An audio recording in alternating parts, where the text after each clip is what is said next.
think we might be back in business actually. So we'll see if this works. We'll see if this works, and we'll continue. We'll continue on. So, can you just recap for me and for the chat the couple of consistent things that you were able to that you're able to recommend to people? Yeah, I think just like starting with your like immediate community that you already have. So your family members, siblings, parents, if you have a good relationship with them, your partners, your spouse, boyfriend, girlfriend, all of the gender inclusive terms, your friends, like really anybody that you already have a relationship with that is safe and that you feel like you can have sort of some of these like more real kind of like deep divey conversations with people about. So like things that you're struggling with, things that are going well, but just having like a more sort of like thoughtful approach to talking about like, hey, I'm like really struggling in this area with whatever, like cooking has been super hard for me. I know I have a friend who loves to cook. Like maybe we could meal prep together, or maybe like I could like throw in some grocery money and you could like double up your lasagna recipe so that I could eat something, like it doesn't have to be any of those things. Obviously, I'm just kind of like thinking off the cuff here, but having conversations with people that you care about, that care about you, that are like safe and productive places to have conversations, and then really like just kind of sitting down and being honest, amongst each other about what's going well, what's not going well, where there could be help needed, things you feel like you're struggling with that maybe someone else has insight into like how they could help. You know, yeah, I think just like having conversations with people that you care about, who care about you, is like a very good place to start. And that's not to say that I think those conversations aren't necessarily easy to have. They're not. And sometimes, I know this is true for me. Like I may know that I'm like struggling because I can like see things kind of like falling off my radar, or like stuff not getting done that I know I need to get done, or the laundry's been piling up for 3 weeks or whatever, but I may not even like really know what to ask for or how to ask for help. And so I think sometimes just like kind of getting the ball rolling on those conversations can be just like a really immensely helpful place to start.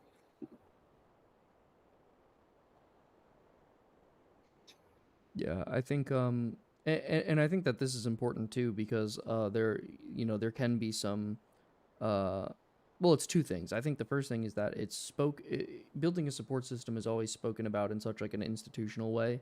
Like it's always like you have to meet up with this person and have this meeting and organize this, thing, and like all of that is a lot of executive functioning. So like you might need a support system for your support system in order to be able to just start doing some of that stuff.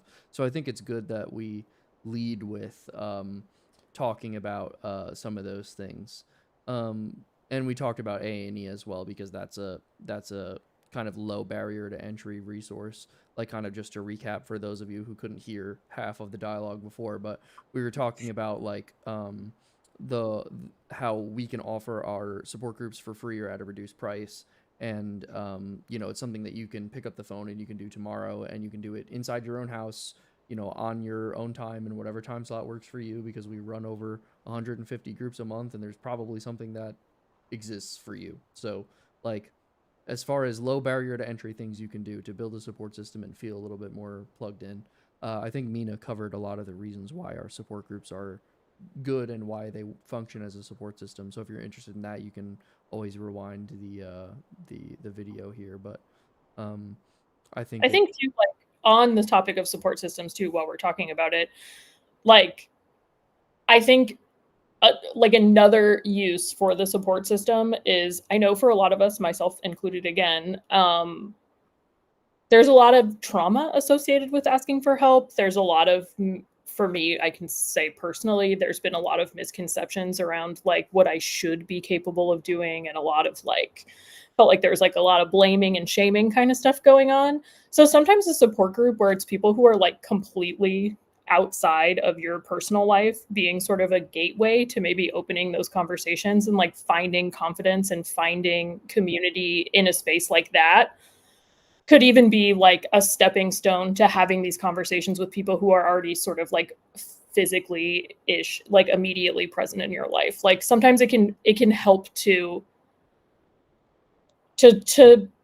yeah, sort of like bolster confidence around like advocating for yourself. You sometimes even just understanding like, oh my god, like I struggle with that too, I didn't know that had a name, or like I didn't realize that was a thing that happened for other autistic people or whatever. It can be, there's a little bit of an additional sort of like layer of safety in doing a support group sometimes, where it's not like, oh my gosh, what if this person gets mad at me? I have to like see them tomorrow. Or like, oh, but if I ask my, my wife this, blah, blah, blah, blah, blah, then like, what if I hurt her feelings? It's like, you don't have to negotiate that immediately if like working up to having those conversations is something that you're trying to work towards. It's just like a sort of outlet that's like a little bit removed from like your immediate, personal sort of circle. And I've seen it happen in support groups that I've run where people like really found like a lot of confidence and understanding and were able to advocate for themselves outside of the support group after being in the support group for a while in a way that they didn't feel like they could do when they first started coming. So just an additional addendum. Yeah, absolutely. And I think that building that confidence is also kind of the vehicle for building some self-advocacy skills, which we talk about in groups, but I think also inside of the process of building a support system, a lot of self-advocacy is required in that, because even when you engage with something like a therapist or, a medical or a mental health care practitioner, any number of those things, you may need to do some self advocacy, or you may need to do some explaining of your experience at the very least. And, using an environment that's safe, whether that be at a support group or with your friends or with your family or whatever you have available, I think building up that stepping stone and building those blocks up to a point where you can feel like, okay, I can talk to a professional about what it is I'm going through, or what it is I feel I need help with, or what I need to improve on, etc. And I think that's a great point about just having to work up to it. A lot of the time we talk about it as something where it's like, well, you just go out and you just make you make a phone call to the clinic, and you just get a appointment with a therapist. And if you've ever done that, it's probably not that easy. So It's so hard. It's so hard. Oh yeah. It's hard and it's expensive a lot of the times too. So it's just like, yeah, it can be stressful in a myriad of different ways.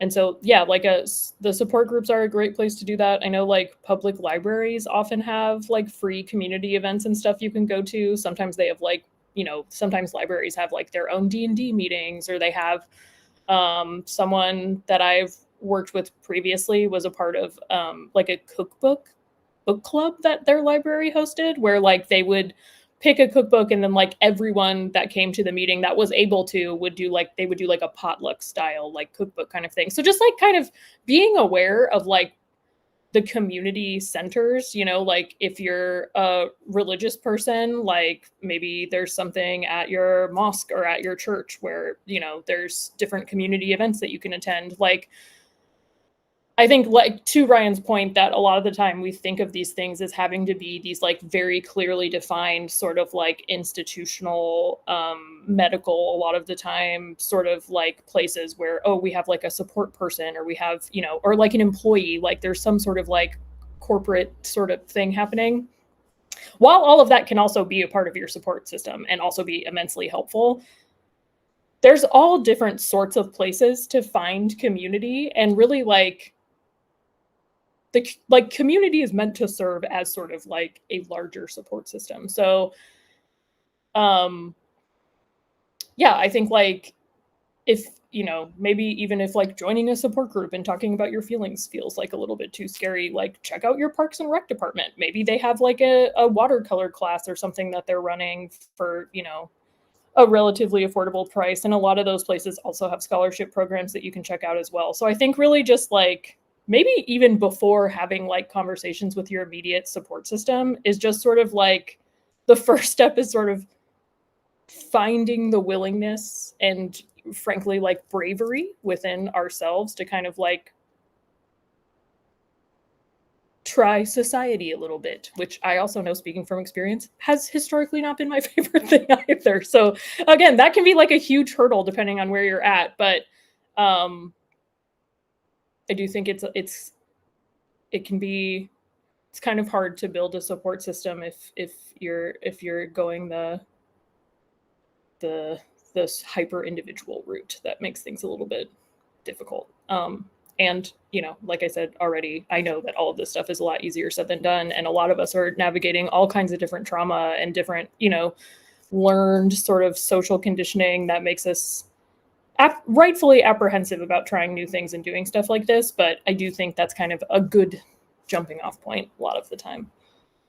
Definitely, and I think you spoke very much so to like how it's very challenging. I know personally, like as somebody who is helping people to find resources, I have found it personally very challenging to say to people like, "Oh, like go look at this community resource that's in your area," or like go because I personally know what it feels like to struggle with reaching out to the community and like I think a lot of us are already primed for that, like, super individualism, as you were saying, like, to just say like, oh, I've kind of have taken care of things on my own. I figured out things on my own so far, and why do I need a support system? Or like maybe I have the idea that there are some things that could be helpful for me, but like the implementation of that seems like just this insurmountable, massive wall compared to like what it is I know and what it is I'm comfortable with. So like I think that there's also something to be said for, as you were kind of saying, like to just take it at your own pace. And, if you burn yourself out trying to make a support system, then you just end up back where you started. So, um, I think it's definitely about just taking it at your own pace and also just identifying what it is you need and what are the areas that you'd like to work on as well. So, to pivot away from kind of the more like improvised, like this is what I can do. What are some of the more established resources that somebody might use? So one of the more complicated ones to access, something like therapy, something like similar kinds of mental health care. I know some people might be interested in something like physical therapy, OT, speech support, things like that. Um, do you want to talk a little bit about how people might go about accessing something like that, or what it feels like to do that, or any experiences you personally have with that? Yeah, sure. So, like you were saying, I think that like as we kind of talk more about sort of like more like established kind of like institutional sorts of things that can be a part of someone's support uh network and like often are, um I think that can be a challenge to find if you have already if you have a sort of support system locally, so to speak, with like friends, family members, whatever. That might be a great time to enlist them. If you're therapists, I know I have done lots of help with my friends around like really hard, and I have done it a handful of times. So helping friends with that, going through, like Psychology Today is a great resource for finding psychologytoday.com is a great resource for finding therapists, but like that can be super daunting. Um, Even with finding therapists, it's a lot of cold calling, which I certainly don't love to do. So I think sort of like again, it's a great place to, if you do have sort of an immediate support network, that's a great place to kind of like lean on and ask for help there. Like, hey, I have this list of 20 therapists I found. Would you mind if I gave you like 5 and just called and left a voicemail with my contact info or something, or like having a friend help you write a script for when you do call these people. We have some resources about that on the website too. If you don't feel like you're in a place where you can talk to your close friends about that kind of a thing. But yeah, I think thinking about sort of what if you do have access to medical care, there's a handful of people that could be supportive there. I mean, psychiatrists less, are kind of like a secondary tier, I would say. But yeah, like therapists, I know dietitians are really, really helpful for a lot of autistic people who, struggle with ARFID, or if in my case, just sort of like the executive functioning around eating is difficult for me. Um, I think, yeah, I think like it is difficult to access some of these things because there are significant barriers to entry, just even insofar as like the executive function around gathering phone calls, calling people, scheduling things. There's often waiting lists that then need to be kind of like navigated and put somewhere. But a therapist can be like an excellent part of your support network. I know in the past they have been for me. I am gearing up to find a new one, so I will be in the same boat as anybody listening to this, trying to navigate all of that kind of stuff too. Um,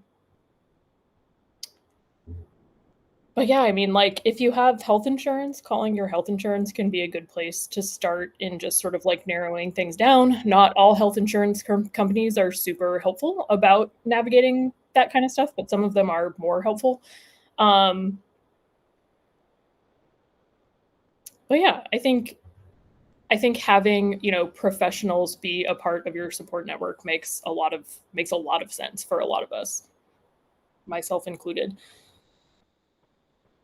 Yeah, absolutely. I mean, I think that the thing that we say is like, even if you are accessing a support group or you're in some of these other community resources, in some cases there is really no substitute for real professional help and or intervention. So like, if it's something that you feel that you need, and it's something you feel that you're in a place to prioritize, seeking that out could be an incredibly valuable part of building your support system. And just having that, something like therapy or whatever could be a center around, for which all the other things that you do revolve around. And I've been in that place. I know many other people who've been in that place where you're leaning very hard on the tools that you have and the supports that you've worked on and created. And uh, if you're in that place, I would also say that it's totally all right to be doing that and to be leaning on those resources. That's what they're there for. And if you're in a place where you're currently leaning on those resources, it might be that you're just doing that for now, and you might be able to build more on top of that. But I like to look at the concept of a support system as like a foundation for other things to be built on. So it's not like, oh, once I get better, I can be done with all of these things. It's kind of like these things are just things that I do on a regular basis, systems that I engage with on a regular basis that help me to kind of know what I'm doing, feel centered, feel grounded, and you know, when I have the capacity and the bandwidth and the positive feelings, I can then add more on top of that. But just to allow myself to be a person and work on those things in those controlled environments is something I would consider to be baseline.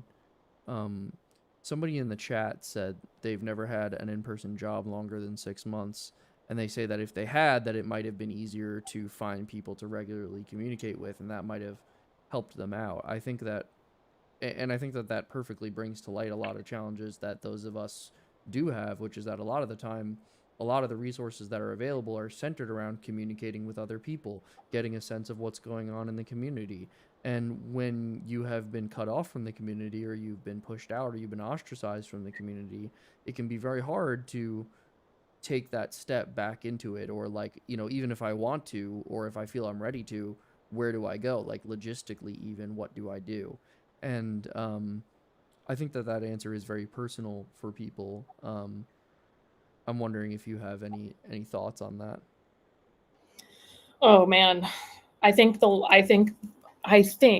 longest I ever had an in-person job was a year and a half. So like, I'm with you. It was a struggle for me to keep those going. Yeah, I think like something that I know for a lot of people is like a big part of their community are, the work relationships that they have. Like you're in an office or you're at, wherever you work, a restaurant, you know, wherever, the factory. And so you sort of have like a little bit of like a built-in social kind of connection thing happening while you're at work. I will say from my experience, that's something that I've kind of always struggled with, not at every job, but in more traditional kind of jobs. I was frequently the person who was really struggling social connections wise at work. And while I do think that like your community at work can absolutely be a part of your support systems, depending on what those relationships look like and the type of vibe in the workplace that you're at, I do think it kind of leads me to another point, which is that like ideally I think our communities that we sort of build for ourselves, our support networks, they wouldn't all come from one place necessarily, because I've also had friends who have been like super, super close and like really involved in their work community, their work culture. And then, they get laid off. And now it's like this huge chunk of like, their sort of immediate socializing is not available to them anymore. And that's not to say that I don't think you should have relationships with your coworkers. I mean, I work remote, but I certainly have relationships with my coworkers. But I do think that sort of like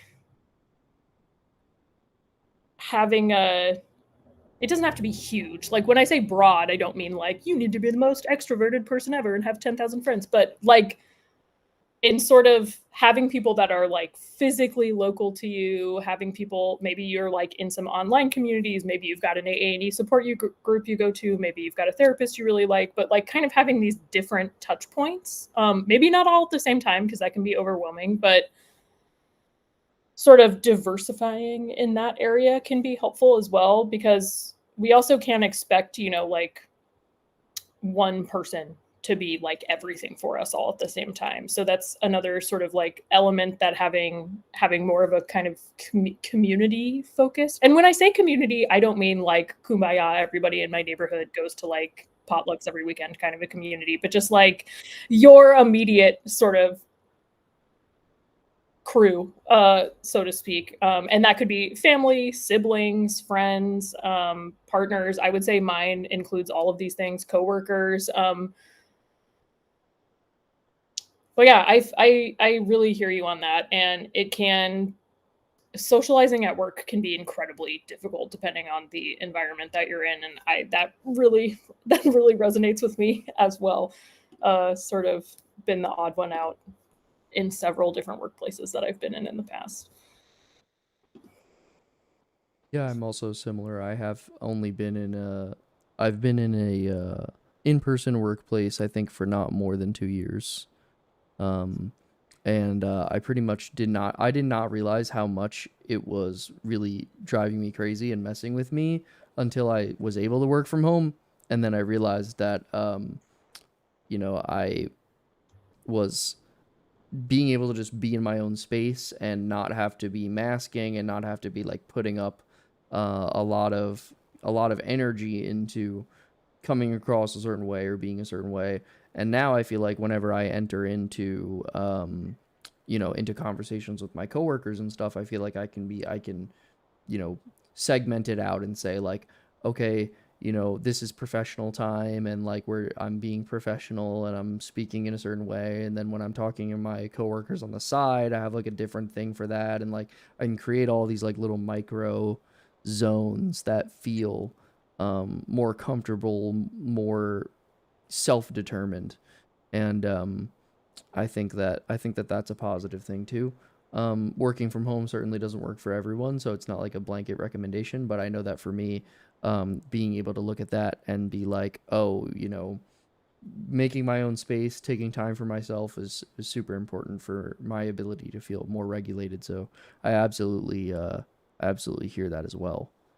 And Um, that's not to say too that I don't have like support friends at work, like I I certainly have like a little sort of like micro support network at work that is, comprised of different people that I trust, that I feel like I can, if I'm like, oh, I have to send this email, but I think this sounds weird. Could you read it? Or hey, I'm worried that what I said in this meeting came across this way when what I meant was this. Like, can you give me some feedback on that? Like, I think those are two kind of example questions too of things that, like, if you are sort of like wanting to put the feelers out into your immediate sort of network of humans now, like that those are sorts of questions that you could start asking. Like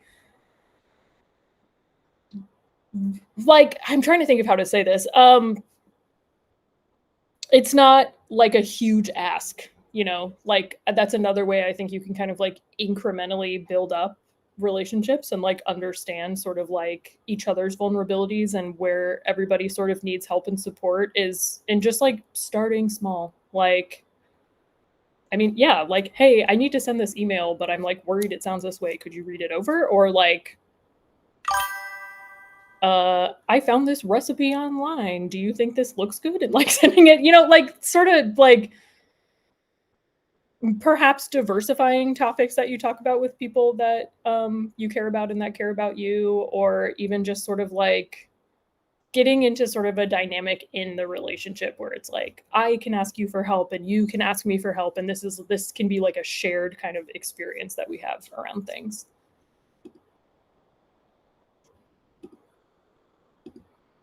All right. Well, I think that we kind of have in a lot of ways covered a good number of the different a good number of the different categories of building a support system. I think that if you want to learn more, definitely feel free to check out one of our webinars, check out our support groups.